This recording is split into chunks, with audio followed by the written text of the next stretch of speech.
Este mes próximo comenzaremos una nueva edición de nuestro taller de autoestima. Se trata de un taller especialmente enfocado hacia aquellas personas que están o han salido de una relación tóxica. Abordamos temas como la dependencia emocional, la disonancia cognitiva, la asertividad, inteligencia emocional y todo aquello que puede ayudarte a recuperar tu autoestima. Cientos de personas ya lo han realizado en las ediciones anteriores con un sorprendente resultado.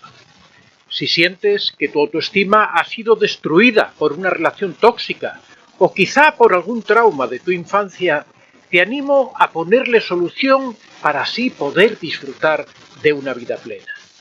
Si estás interesado o interesada, envíame un correo a antoniodevicente24@gmail.com y te haré llegar toda la información sin ningún compromiso.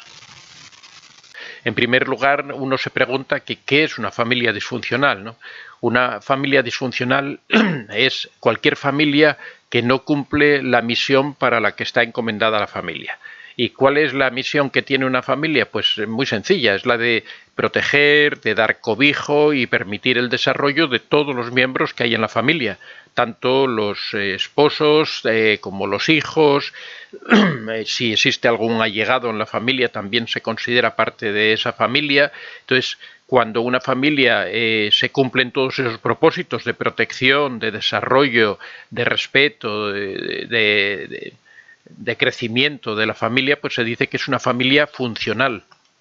Cuando por alguna razón alguna de esas partes no se cumple, porque no se respetan a las personas que hay o no se respeta a uno de los individuos, basta con que no se respete a una sola de las personas para que ya se considere una familia disfuncional.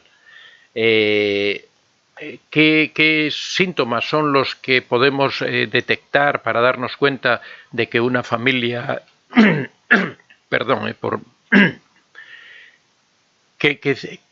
¿Qué síntomas podemos observar para darnos cuenta de que una familia es disfuncional? Pues, por ejemplo, el primero puede ser cuando existe dependencia o manipulación emocional de cualquiera de los miembros. La dependencia o manipulación emocional existe cuando cualquiera de los miembros se le genera una dependencia del resto del grupo, bien sea o por falta de amor o por falta de cuidado de esa persona o de ese miembro, o también se produce una dependencia emocional por un exceso de protección, por un exceso de cariño, por un exceso de impedir que esa persona tenga contacto con la realidad, se enfrente a las dificultades, se enfrente a los problemas.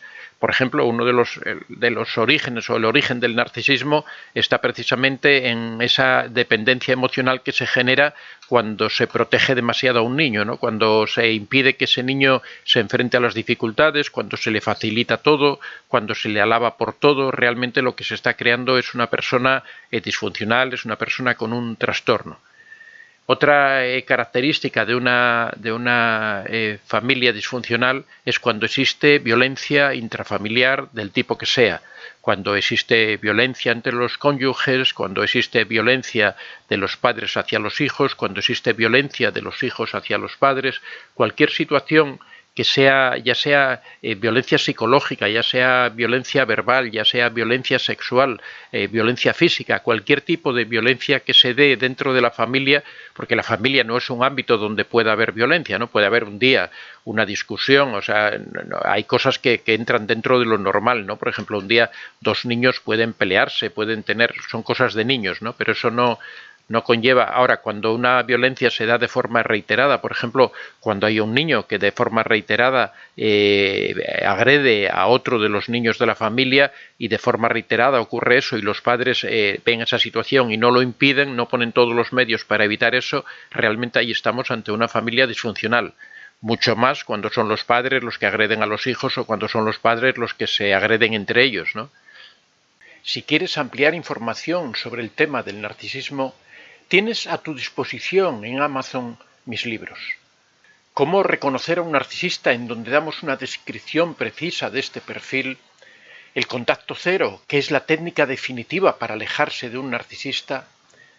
La piedra gris, la polémica técnica para convivir con un narcisista. la madre narcisista y una explicación de las secuelas que dejan en sus hijos y que arrastran a lo largo de su vida, y la dependencia emocional, doloroso trauma muchas veces provocado por el narcisista. Puedes encontrar todos estos libros en Amazon escribiendo en el buscador Antonio de Vicente. Otra característica o síntoma de una familia disfuncional es cuando existen problemas de comunicación. Cuando por alguna razón, pues por ejemplo, los padres no se comunican adecuadamente con sus hijos, los padres no se comunican adecuadamente entre ellos, existen problemas en la forma en la que se expresan las ideas, cuando existe algo de comunicación termina con discusiones. Otro síntoma de que hay una familia disfuncional es cuando no existe empatía entre los miembros. Normalmente una familia es una organización que se basa en el amor, se basa en una relación de empatía mutua, de sentir empatía unos por otros. Un hermano debe sentir empatía por el otro, debe ponerse en la situación del otro y sentir todo lo que le ocurre como si fuera propio.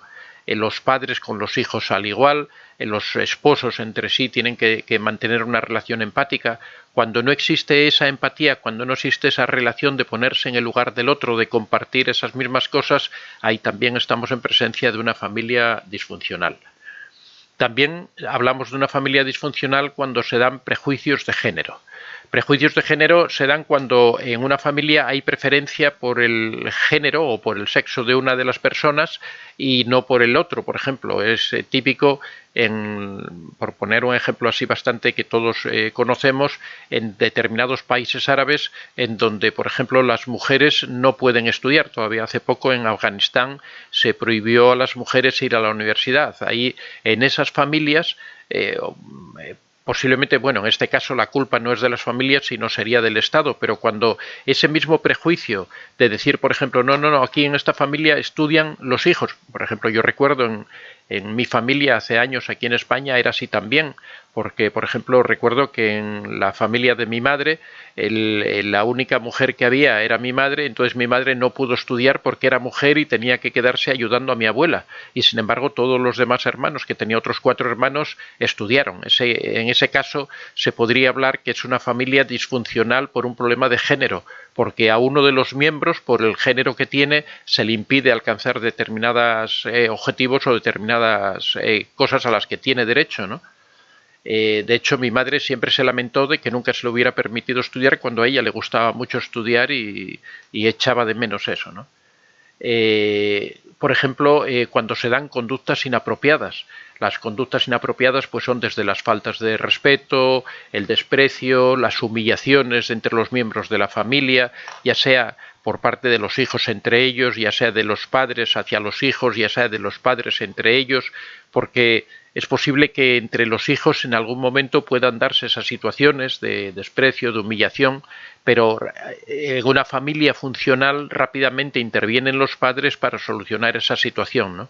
Lo que nunca debe darse es esa situación entre los padres o de los padres hacia los hijos.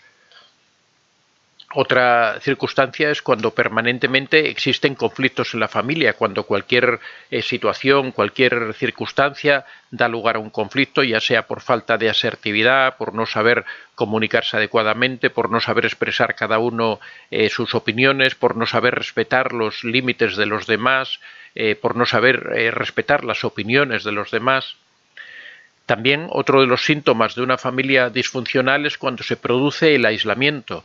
Por ejemplo, cuando una familia impide que sus hijos se relacionen con la familia extensa, con sus primos, con sus abuelos, también ocurre cuando se impide que esa familia se relacione con otras familias. Por ejemplo, cuando hay padres que alegan motivos de salud, motivos de contaminación, motivos religiosos, motivos culturales, para que esas familias se relacionen. Aquí en España, por ejemplo, tenemos el caso de las familias chinas, por ejemplo, que no se relacionan con nadie más. Es prácticamente imposible ver a un niño chino que participe en un equipo de fútbol o que tenga un grupo de amigos que no sean chinos, ¿no? Eso realmente es un daño que se les está provocando porque ellos viven en esta sociedad y deberían estar integrados. Esos niños van a tener una deficiencia de relaciones con las personas con las que en realidad conviven, ¿no? Otra circunstancia, otro síntoma que podríamos catalogar para hablar de una familia disfuncional es cuando se producen ausencias. Y esas ausencias pueden ser o bien por motivos de exceso de trabajo, un padre que trabaja muchísimo y que prácticamente nunca está en casa, no colabora en el funcionamiento de la familia, sino que todo el tiempo lo pasa trabajando o viajando, por ejemplo. También las ausencias que se producen por personas que sufren adicciones como alcoholismo, como drogas, que a pesar de que físicamente sí están presentes, pero mentalmente no están presentes porque permanentemente están sumidos en los efectos que provocan esas adicciones. Por ejemplo, otra síntoma, otra característica de las familias disfuncionales es cuando se cargan con responsabilidades excesivas a determinados miembros. Por ejemplo, cuando a niños pequeños los dejamos a cargo de otros de sus hermanos. Por ejemplo, cuando se le dan responsabilidades a un niño, por ejemplo, como que tiene que trabajar, como que tiene que realizar determinadas funciones para las que aún no está preparado. Todo ese tipo de responsabilidades con las que se cargan a los hijos, ese tipo de responsabilidades dan lugar a una familia disfuncional. La pregunta siempre es en qué manera esas familias disfuncionales afectan a los hijos, ¿no? Y la verdad es que el daño que causan las familias disfuncionales a los hijos es enorme. De hecho, yo diría que casi el 80% del trabajo de los psicólogos en todo el mundo se produce por las familias disfuncionales. Esos trastornos que sufre el niño por todas estas cosas que hemos contado, por todos estos distanciamientos, problemas de comunicación, problemas de falta de respeto, el niño los adquiere en una edad en la que su plasticidad hace que absorban todo lo que ocurre a su alrededor. Todo eso el niño lo va interiorizando, se forman valores equivocados, se forman obligaciones y relaciones equivocadas que después a lo largo de la vida va a hacer que ese niño sea inadaptado porque ese sistema de valores que él adoptó, que él vio y que él aprendió, resulta que no es el adecuado para enfrentarse a la vida. Un niño que crece en aislamiento, un niño que crece en relaciones de falta de respeto, un niño que crece entre gritos, entre voces, entre falta de cariño, falta de amor, lógicamente tiene una serie de carencias que le van a impedir desarrollarse normalmente a lo largo de la vida. Eso no quiere decir y no es disculpa para que una persona tenga problemas y no los solucione. Todas estas cosas que le ocurren al niño en la infancia son situaciones aprendidas y, como siempre decimos, todo lo que se aprende se desaprende. Si una persona tiene problemas debe recurrir, en primer lugar uno tiene que tratar de solucionarlo por sí mismo, en primer lugar uno tiene que hacer un autoanálisis de su conducta, de su situación, ver dónde tiene los problemas en la medida en la que pueda y tratar poco a poco de ir solucionándolo.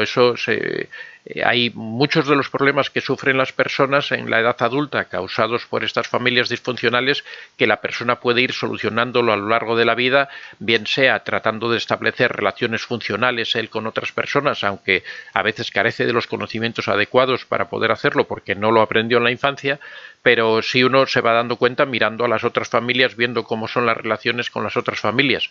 También para las personas que tienen situaciones más complicadas o que no son capaces de hacer frente a estas situaciones, pues pueden recurrir a un profesional para que les ayude a hacer ese proceso de transformación de la persona, ¿no?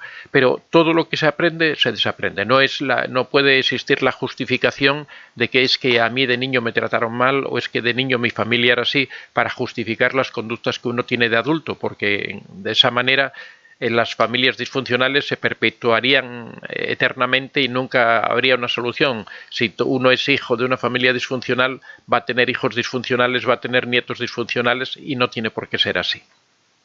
Soy Antonio de Vicente. Si te ha gustado este vídeo, puedes dar a like y si aún no estás suscrito, puedes hacerlo en la parte inferior. Si deseas hacer algún comentario o sugerir algún tema, puedes hacerlo en la casilla de los comentarios. Recuerda que este es un espacio abierto y que siempre son muy bien recibidos todas las experiencias que hayas tenido y todas las opiniones que tengas al respecto. Estaría encantado de que las compartieras con nosotros. Muchas gracias a todos y que seáis realmente muy felices.